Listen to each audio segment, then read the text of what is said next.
The winter wind carried a sharp bite as it swept across the vast manicured lawns of Anmer Hall, carrying with it the faint, comforting scent of wood smoke from the estate's many chimneys. Inside the sprawling Norfolk residence, the atmosphere was one of quiet, domestic warmth, a stark contrast to the rigid formality of palaces like Buckingham or Kensington.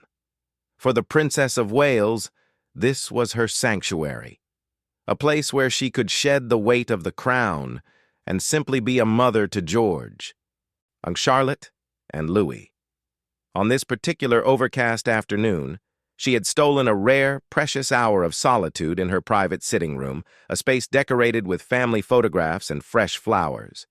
A silver tea tray, part of her personal collection, sat on the low table before her, holding a porcelain teapot and a delicate steaming cup. It was a simple, quintessentially English ritual, a moment of peace in a life lived under an unrelenting public gaze. She lifted the cup, the warmth seeping into her fingers, a small comfort against the gray day outside. Just beyond the door, in the paneled corridor that led to the main hall, stood a member of the Royalty Protection Command. He was one of a rotating team of elite officers tasked with the 24/7 safety of the Prince and Princess of Wales. He was a man who had mastered the art of being both invisible and hyper-vigilant, his eyes constantly scanning, assessing, cataloging. He had seen the tray go in, delivered by a trusted member of the household staff. He had noted the time. His training, honed over years of service, meant his brain was a sponge for detail, unconsciously building a picture of what was normal so that anything abnormal would scream for attention. He stood with the perfect stillness of his profession, hands clasped loosely in front of him, his gaze fixed on the middle distance, but his senses were fully attuned to the rhythm of the house. When he could hear the distant laughter of the children from the playroom, the muffled sound of a television, the gentle clink of a cup from within the princess's room. And then he heard something else. It was subtle, a slight change in the pattern. A soft, almost imperceptible sound of surprise, a tiny gasp, followed by the delicate clatter of porcelain against porcelain. It wasn't a crash, but it was wrong. It was a sound that didn't fit the quiet rhythm of the afternoon. The officer's body moved before his conscious mind had even finished processing the command. Years of training had forged a direct neural pathway from instinct to action. He didn't knock. He didn't hesitate. The heavy oak door swung open silently on its hinges, and he stepped into the room, his presence a sudden, solid shift in the peaceful atmosphere. The princess looked up, startled by his sudden appearance. Her eyes, usually so warm and open, were wide with a mixture of confusion and mild alarm. She was holding the delicate china cup in both hands, but it was suspended halfway to her lips, frozen in midair.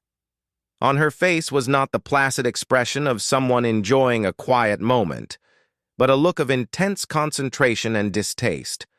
Before he could even voice the question, his eyes followed her gaze down into the cup. The steaming liquid, a rich amber from the Darjeeling leaves, was behaving oddly. On its surface, a faint, oily sheen was visible, catching the soft light from the window. But more than that, there was a fine, almost powdery sediment swirling just beneath the surface, a grainy cloud that refused to dissolve or settle. It was an anomaly. It was a threat. In that split second, the quiet sanctuary of Anmer Hall transformed into a potential crime scene, and the Princess of Wales was at the very center of it.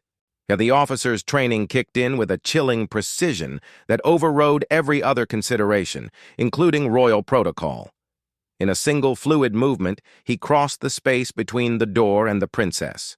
His hand, steady as a surgeon's, gently but firmly closed over hers, guiding the cup away from her lips and down towards the tray. "Please don't drink that, ma'am," he said, his voice a low, calm murmur that betrayed none of the adrenaline now surging through his veins. The princess, I, still processing the intrusion, looked from his face to the cup and back again. "Is something wrong?" she asked, her voice steady but laced with a dawning concern. He didn't answer directly. Instead, he carefully took the cup from her, holding it as if it were made of the most volatile explosive. He placed it in the center of the tray, far from the pot and the milk jug, isolating it. His eyes were no longer on her, but on the liquid, on the tray, on everything in the room. He was no longer just a protection officer. He was the first responder at an incident. He spoke again, his tone shifting from a murmur to a quiet but unmistakable command. "Ma'am, I need you to step back from the table, please. Just over by the window." He was already pulling a secure communication device from his inside pocket with his free hand. As the princess, now visibly pale, moved to the window bay, he pressed a single button. He didn't shout. He didn't panic. And he spoke in a series of clipped, coded sentences that transformed the quiet house. Within seconds, the atmosphere of Anmer Hall changed forever. The laughter from the playroom was suddenly muffled by closed doors. The soft-footed housekeepers vanished from the corridors. The air was filled not with noise, but with a tense, expectant silence. Other members of the close protection team materialized as if from the walls. One officer silently took a position inside the room with the princess, his back to her, his eyes on the door. Another appeared in the hallway, immediately beginning to secure that area, his hand resting lightly on the concealed fastenings of his jacket. The first officer, the one who had found her, remained with the tray. He knelt, bringing his eyes level with the cup, studying it without touching it further.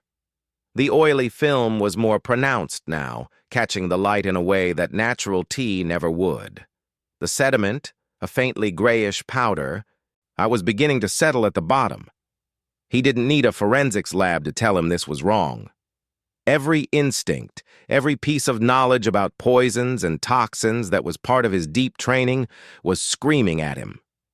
This was a deliberate act. Someone had tampered with the tea of the Princess of Wales. The gravity of the moment settled on his shoulders not as a weight, but as a source of ice-cold focus. His job had just become infinitely more complex. It was no longer about managing crowds or assessing paparazzi risk.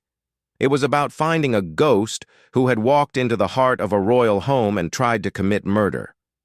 The following hours were a blur of controlled chaos, a carefully choreographed dance of emergency protocols and criminal investigation. The local Norfolk constabulary arrived first, their cars silently blocking the entrance to the long driveway. They were followed by a specialized forensics unit from Scotland Yard, their white-suited technicians carrying cases full of sophisticated equipment. The tranquil sitting room was no longer a private sanctuary. It was a grid, photographed, dusted, and analyzed. The silver tea tray, the cup, the pot, even the sugar bowl and the small jug of milk were all carefully bagged, sealed, and logged as evidence. The household staff, every single person who had been in or near the kitchen that day, were gathered in the main hall, their faces a mixture of shock, fear, and bewilderment. They were not suspects, not yet, but they were witnesses, each one to be interviewed gently but thoroughly by trained detectives. In the midst of this professional storm sat the princess. She had been gently but firmly moved to a secure inner room, away from the windows, away from the main areas of the house. A female protection officer stayed with her, offering tea from a newly brewed and thoroughly vetted pot, and a calm, reassuring presence. But Kate Middleton was not a woman who sat idly by while a crisis unfolded around her. The initial shock had passed, replaced by a steely resolve. She answered every question from the lead detective with patience and clarity.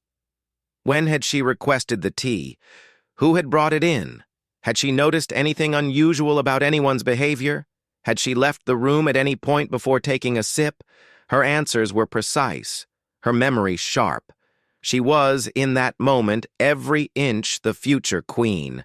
and her composure a bedrock upon which the investigation could build. Meanwhile, a different, more frantic conversation was taking place on a secure line to Windsor Castle. The Queen, despite her advanced years, was briefed with complete and unvarnished candor. The response from the monarch was, according to those who witnessed it, characteristically pragmatic and decisive. Every resource was to be made available. Every question was to be answered. Yet the safety of her grandson's family was paramount. Within hours, the investigation was elevated to the highest level, led by the Met's Counter-Terrorism Command, not because terrorism was suspected, but because they had the specialist resources to handle a potential chemical or biological threat. The world outside remained blissfully unaware, the peace of a Sunday afternoon in Norfolk undisturbed by the knowledge that within one of its most famous houses, a life-and-death battle of wits was just beginning.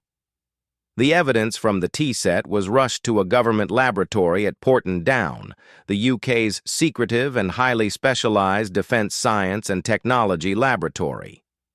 There, scientists in hazmat suits would begin the meticulous work of identifying the foreign substance, a process that would take days, not hours. While the scientific minds at Porton Down began their painstaking analysis, the investigation on the ground moved with a relentless, methodical pace. The initial interviews with the household staff had yielded nothing. Every servant, from the most senior housekeeper to the newest kitchen porter, was deeply loyal, many having worked for the family for years. They were all devastated by the thought that someone had breached their beloved princess's safety on their watch. But the detectives, led by a grizzled and sharp-minded chief inspector, knew that in cases like this, and the answer was almost always closer than it appeared, the poison, or whatever it was, had not materialized from thin air. It had been introduced somewhere along the chain of custody that led from the kitchen store cupboard to the princess's lips. Their focus narrowed to the kitchen and the butler's pantry. Who had access to the tea caddies? Who had handled the tray? The rotas were studied, the backgrounds of every single person rechecked, their financial records discreetly scrutinized.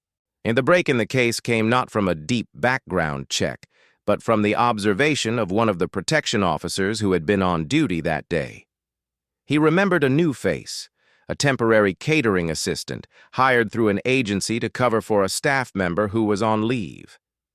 The man's name was given to the detectives, and a chill ran through the room when his file was pulled up.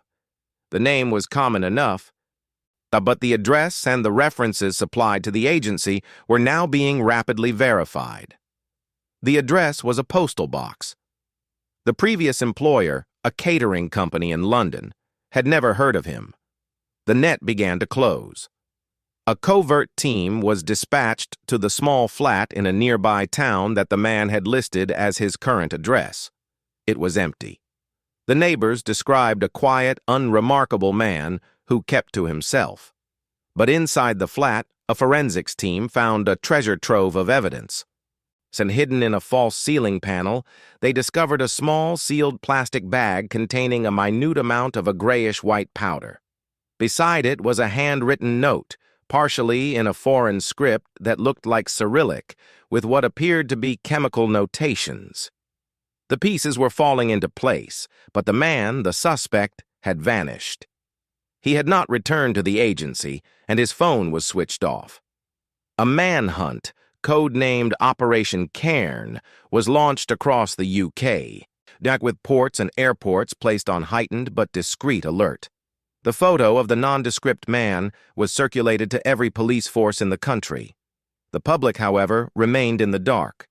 The palace, on the advice of the police and the government, had decided on a complete news blackout for now. The priority was finding the suspect before he could flee, or worse, before any accomplices he might have could make another attempt. The call came in 3 days later, not from a port or an airport, but from a bed and breakfast in a remote coastal village in Northumberland. The owner, an elderly woman who watched the news religiously, had seen a face on a police bulletin that matched the quiet, pale young man who had checked in 2 days earlier, claiming to be a birdwatcher. Within hours, the area was swarming with armed police, the roads in and out of the village blocked. The suspect, whose real name was finally discovered to be Alexei Radek, a stateless national with ties to an obscure fringe political group, was taken without a struggle. He seemed almost resigned, as if he had been expecting the knock on the door. He offered no resistance as he was handcuffed and placed in an unmarked car for the long drive back to London for questioning. At the same time, the results from Porton Down came in, and they were chillingly specific. The substance found in the princess's tea was a rare laboratory-synthesized compound, a neurotoxin related to a class of chemical agents developed decades ago but never deployed. It was odorless, colorless when fully dissolved, and lethal in quantities as small as a few grains of salt. Had the princess taken even one sip, the effects would have been catastrophic and almost certainly irreversible. The doctors who were quietly consulted explained that by the time symptoms appeared, a tingling in the fingers, a blurring of vision, it would have been too late for any antidote to work. The officer's intervention had not been a matter of preventing an illness. It had been a matter of preventing a death. Under intense interrogation at a high-security police station, Radek's story began to unfold. He was a loner, a man with a grudge against the British establishment, but he was not a mastermind. He was a pawn. He had been contacted online by a person or persons unknown, paid a substantial sum of money, and given the toxin and detailed instructions. His mission was simple: gain access to the royal household and contaminate the food or drink of a high-profile member of the family. He had chosen the princess not out of any specific malice towards her, but because her schedule and routines, as the mother of young children, were perceived as softer, more predictable, and easier to infiltrate than those of the prince or the late queen. The investigation had stopped a killer, but it had also opened a far more dangerous door. This was not the act of a lone madman. It was a targeted operation, an act of aggression on British soil, and the people who had funded and planned it were still out there, their names unknown, their motives unclear. In the weeks that followed, the world remained blissfully unaware of how close it had come to witnessing a tragedy that would have shaken the British monarchy to its core. The story, deemed too sensitive and too fraught with ongoing national security implications, was buried deep within the classified files of MI5 and Scotland Yard. A media injunction, justified on the grounds of not jeopardizing a continuing counter-terrorism investigation, ensured that not a single word of the incident appeared in the press. Alexei Radek was tried behind closed doors at the Old Bailey under the Official Secrets Act, his identity shielded, his fate sealed with a life sentence. And the search for his handlers became a quiet, desperate priority for British intelligence. A shadow war fought in the digital realm and on the streets of foreign capitals. For the Princess of Wales, the aftermath was a private journey. The initial shock gave way to a quiet, simmering anger, not just at the man who had tried to kill her, but at the intrusion of such ugliness into the heart of her family's home. The sanctuary of Anmer Hall felt different now. Every shadow seemed deeper, every unfamiliar face a potential threat. The close protection team, already a constant presence, became more integrated, more vigilant. The bond between her and the officer who had saved her life was forged in that moment of crisis, a silent understanding that transcended the formalities of their positions. He remained on her detail, a quiet, reassuring presence whose very existence was a reminder of the fine line she walked every day. But Kate Middleton, the girl who had been plucked from a relatively normal life and placed on the world's most scrutinized stage, possessed a core of steel that few truly understood. She refused to be a prisoner in her own home. She refused to let fear dictate her life or the lives of her children. Slowly, deliberately, she reclaimed her sanctuary. She insisted on maintaining the family routines, She continued her public duties, her smile as radiant as ever, her wave as warm. The public saw a confident, a graceful princess. They had no idea that the grace was hard-won, a daily act of defiance against a hidden enemy. The experience had changed her, deepening her resolve and sharpening her understanding of the world's dangers. It was a secret she would carry, a silent burden shared only with her husband, her closest family, and the small, trusted circle of men and women who had pledged their lives to protect hers. The royal guard had seen something odd, and his quick move had saved the princess. And in doing so, he had ensured that the quiet, steady light of a future queen would continue to shine, undimmed by the forces of darkness that lurked just beyond the palace gates.